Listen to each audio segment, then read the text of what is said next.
তুই এখানে আসলি কি করে রে? তুই এত কুৎসিত কেন? বিশ্রী লাগছে তোকে দেখতে। যা এখান থেকে, কেটে পড়। স্যার, আমি একটা ছোট্ট হাঁসের ছানা। আমি কুৎসিত বলে কেউ আমাকে ভালোবাসে না। আপনাদের ভালো জেনে আমি আপনাদের কাছে এসেছি।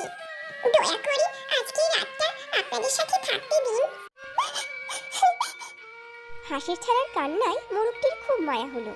আর বিড়ালটা তো মহা খুশি, তাকে ছাড় ডাকা হয়েছে। এইভাবে কিছুদিন যেতে না যেতেই হাঁসের ছানা, বিড়াল আর মোরগের মহা বন্ধুত্ব হয়ে গেল।